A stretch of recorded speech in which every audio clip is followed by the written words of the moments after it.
Hello dear student, welcome. तभी बच्चों लोग बायबैक ऑफ शेयर्स का सम सॉल्व करें। इसके पहले भी बहुत सारे सम सॉल्व कर देता तुम्हारे लिए। अब ये वाला क्वेश्चन लिख दिया, ये भी बोर्ड का पेपर का ही क्वेश्चन है, अपने घर का नहीं है। तो ये अपने को क्या दिया था, बैलेंस शीट दिया है, ओके, लायबिलिटीज और एसेट दिया है, और अपने को बोला बायबैक ऑफ शेयर्स करो, कितना शेयर बायबैक होएगा। और we have given offer price, मतलब 40 रुपीज ऑफर प्राइस दिया है। कुछ सम ऐसा था जिसमें ऑफर प्राइस दिया नहीं रहता है। तो अब ये क्वेश्चन के लिए अपने को क्या करना पड़ेगा, कंडीशन ऑफ बायबैक यहाँ सॉल्व करेंगे और यहाँ हम लोग 4 एंट्रीज लिखेंगे। तो अच्छे से सॉल्व करते हैं। बायबैक का मतलब क्या होता है, जो कंपनी ने शेयर्स बेचा था वो फिर से खरीद रहा है, जो बेचा था फिर से खरीद रहा है। इंट्रो, ज्यादा टेंशन मत लो। तो सबसे पहले अपने को क्या करना है, कंडीशन पर बायबैक लिखना है। तो सबसे पहले क्या लिखेंगे, बोलो 25% ऑफ ओन फंड। इधर क्या आएगा दोस्त, इधर हम लोग लिखेंगे पहला पेड अप कैपिटल। क्या लिखेंगे, पेड। टेस्ट को भी फॉर्मेट दिया है, कोई भी फॉर्मेट फॉलो करो, आंसर से आने से मतलब है। इधर लिखना है सोर्स, सोर्स मतलब जमा किया पैसा। तो पेड अप कैपिटल में क्या आएगा भाई, मालूम है क्या, बोलो इक्विटी शेयर्स और प्रेफरेंस शेयर्स। पर हमारे वाले क्वेश्चन में प्रेफरेंस शेयर्स नहीं है। और बायबैक हमेशा फुल्ली पेड अप होता है। क्या होता है, पार्टली पेड अप बायबैक होता नहीं है। मतलब ये फुल्ली पेड अप अच्छा है, पार्टली रहेगा वो भी बताता हूँ।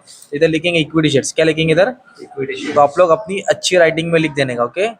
कितना दिया इक्विटी शेयर, 30 लाख। इधर डायरेक्ट 30 लाख अमाउंट लिख दिया अकेला।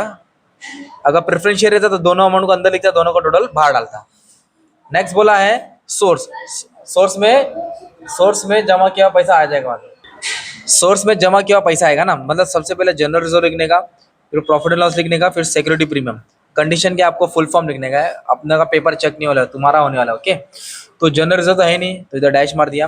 कंपनी का प्रॉफिट एंड लॉस मतलब जमा किया पैसा, तो जमा किया पैसा कितना है भाई, 8 लाख। इधर लिख दिया मैंने 8 लाख, ओके। और सिक्योरिटी प्रीमियम में कितना है, 2 लाख। इधर लिख दिया 2 लाख। तो कुल मिला के कंपनी के पास कितना रुपया जमा किया भाई, 10 लाख।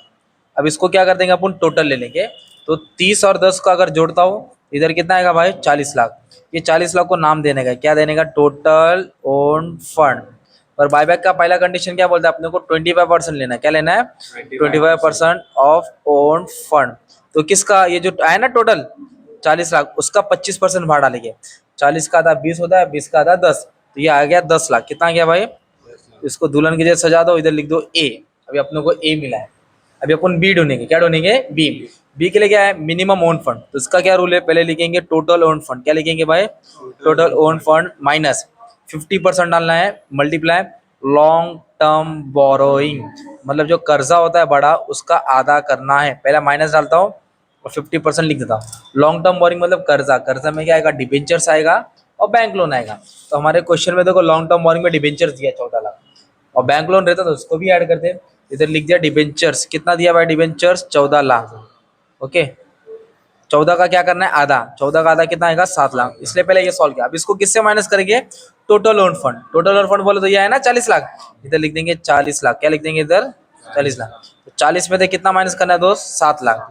तो 40 में से 7 गया तो कितना आएगा, 33 लाख। कितना आएगा, 33 लाख, ओके। ये बी आ गया। अब थर्ड क्या है, पेड अप इक्विटी सॉल्व करना है। जो इक्विटी उसका 25%, तो इक्विटी शेयर कितना है, 30 लाख। उस पर 25% अटैक मारेंगे। तो ये जो 30 लाख है ना भाई, इस पर कितना परसेंट मारना है, 25%। तो 30 का आधा 15, और 15 का आधा 7.5 लाख। ये रुपीस लिखा।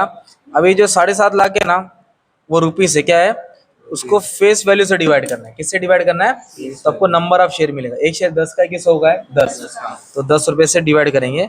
नंबर ऑफ शेयर है 735,000 शेयर। कितना है, और ये जो नंबर ऑफ शेयर है ना, उसको ऑफर प्राइस से मल्टीप्लाई करेंगे। किससे, फेस वैल्यू से डिवाइड करना है, फेस वैल्यू से और ऑफर प्राइस से मल्टीप्लाई। तो अब 40 से क्या करेंगे, मल्टीप्लाई, तो आपको सी मिलेगा, है ना।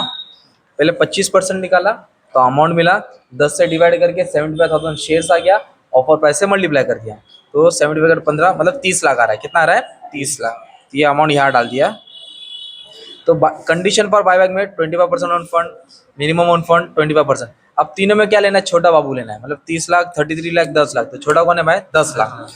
तो number of share that can be buyback, कितना शेयर बायबैक होगा, list of A B C. List मतलब सबसे कम, 1 2 3, तो तीनों में कम कौन है, 10 लाख। 10 लाख लिखेंगे, डिवाइड बाय ऑफर प्राइस। कितना ऑफर प्राइस दिया था क्वेश्चन में, 40। तो अब 40 से डिवाइड करेंगे तो फिर नंबर ऑफ शेयर बायबैक मिलेगा। तो अब जब इसको कैल्सी मारेंगे तो कुछ 25,000 आ रहा है। अभी भी कैल्सी मार के देख लेते, घाई नहीं करना है। तो कंपनी कितना शेयर बायबैक कर रहा है दोस्त, 25,000। तो मार्केट से कितना शेयर खरीदेगा वो, तो ये तुम्हारा फाइनल आंसर है। 25,000 शेयर बायबैक होगा। ऑफर प्राइस कितना है 40। फेस वैल्यू प्रीमियम 10 का शेयर होता है ना, तो एक्स्ट्रा कितना रुपया दे रहा है 30 रुपया। अब इसके बेस पे अपने को एंट्री पास करना है। क्या पास करना है? तो 4 एंट्री पास करना है। तो 4 एंट्री यहाँ आ जाएगी अपनी बायबैक की। तो बायबैक की एंट्री लिख रहे हैं, तो सबसे पहले आएगी ड्यू की एंट्री। किसकी आएगी? तो ड्यू की एंट्री मैंने बोला था ना, तो पहले अपने पास कंपनी क्या कर रही है, हरकत क्या कर रही है, शेयर्स को ले रही है। तो शेयर्स आ रहा है, शेयर्स आवत है तो डेबिट करो। Equity share capital account debit, और उस पर एक्स्ट्रा दे रही है ना पैसा, इधर लिखेंगे प्रीमियम ऑन बायबैक। क्या लिखेंगे भाई? Premium on buyback.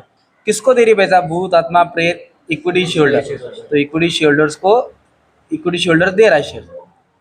ये ड्यू की एंट्री है। फिर हम लोग लिखेंगे CRR, कैपिटल रिडम्पशन रिजर्व, है ना। ये ड्यू, ये CRR। फिर थर्ड प्रीमियम की एंट्री है, किसकी आएगी? ये दिख रहा है डेबिट, इसको क्रेडिट में डाल देंगे 2। प्रीमियम ऑन बाय बैक, क्या लिखेंगे? Premium on buy back. फिर फोर्थ एंट्री आएगी पेमेंट की, किसकी आएगी? पेमेंट बोले तो पैसा गया, तो पैसा गया तो बैंक को क्या करने का भाई? क्रेडिट करने। अब सवाल है कि इसमें अमाउंट कैसा आएगा। तो कितना शेयर बायबैक हो रहा है? 25,000। इधर लिखेंगे 25,000, 25,000, 25,000। एक शेयर कितने का था? 10। एक्स्ट्रा कितना दिया? 30। ऑफर प्राइस कितना था? 40। इधर आएगा 2.5 लाख। एक्स्ट्रा कितना दिया रहे? 7.5 लाख। और टोटल कितना मुद्दे देने हैं? 10 लाख। किसको देना है? इक्विटी शेयर को, है ना। अभी दिख रहा है जो 25 लाख है ना इक्विटी शेयर, उसका CRR क्रिएट होगा। तो इधर लिख दिया 25 लाख। क्या लिख दिया इधर? प्रीमियम कितना देने का? 7.5 लाख। तो इधर प्रीमियम लिख देंगे 7.5 लाख, प्रीमियम लिख देंगे। और पेमेंट कितना करना है? 10 लाख। तो बैंक में कितना आ जाएगा? 10 लाख। कितना आ जाएगा? ये इसकी एंट्री इधर है, इसकी एंट्री इधर है, और इसकी एंट्री इधर है। अभी सवाल है कि कैपिटल रिडम्पशन रिजर्व।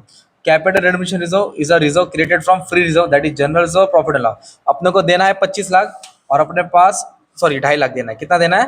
2.5 लाख देना है। कितना देना है? और अपने पास प्रॉफिट एंड लॉस घर में कितना है भाई? 8 लाख है।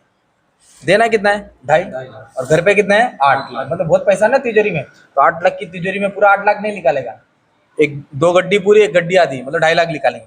तो CRR कहाँ से क्रिएट किया? Profit and loss. मतलब इसमें से 2.5 लाख गया, सिंपल। अब प्रीमियम कितना देने का? 7.5 लाख। प्रीमियम कितना देने का? तो सिक्योरिटी प्रीमियम में कितना है? 2 लाख। सिक्योरिटी प्रीमियम में कितना है दोस्त? 2 लाख। पर देना तो कितना है? 7.5 लाख। देना है 7.5 लाख। तो बंदोबस्त कितना हो सिक्योरिटी प्रीमियम से? 2 लाख। तो शॉर्ट कितना पड़ा? 5.5 लाख। इतना कम पड़ा ना, तो ये प्रॉफिट एंड लॉस से देंगे। कहाँ से देंगे? ये भी 8 था ना, 6 बच 5.5 बचा ना, वो इधर ट्रांसफर मार दिया। मतलब कुछ भी कम पड़ेगा प्रॉफिट एंड लॉस या जनरल रिजर्व से लेना है। और ये CRR कहाँ से दिया? Profit and loss. ये 2.5 लाख CRR क्रिएट किया, 7.5 लाख का प्रीमियम सेटल किया। अब पेमेंट कितना करने का था? 10 लाख। किसको करने का था? Equity share holder. इधर क्रेडिट है तो इधर आके क्या हो जाएगा? डेबिट। इधर आके क्या हो जाएगा? इक्विटी शेयर होल्डर को डेबिट किया। क्यों डेबिट किया? क्योंकि इसको पैसा मिल रहा है, इसको पैसा। तो कितना पेमेंट किया? 10 लाख। कितना पेमेंट किया? बस ऐसे ही सम रहेगा, है ना। तो ये क्या था? ऑफर प्राइस दिया था। क्या था ये?